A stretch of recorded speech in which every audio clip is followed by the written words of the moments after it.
450 metre लांबीच्या ताशी 54 kilometre वेगाने जाणाऱ्या आगगाडीला एक विजेचा खांब ओलांडण्यास किती वेळ लागेल असा हा प्रश्न दिलेला होता. जसा आपण पहिला प्रश्न सोडवला त्याच प्रकारे हा पण प्रश्न सोडवायचा. गाडीची लांबी किती दिलेली आहे 450. 450 घेतलं. शेतात गाडीचा वेग किती दिला होता ताशी तर 54.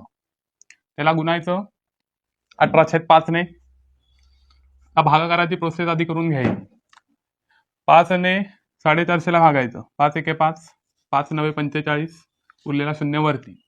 18 ने 54 ला भागायचं. 18 एके 18, 18 त्रिक 54, उरले किती 90/18, 90/3 उरलं.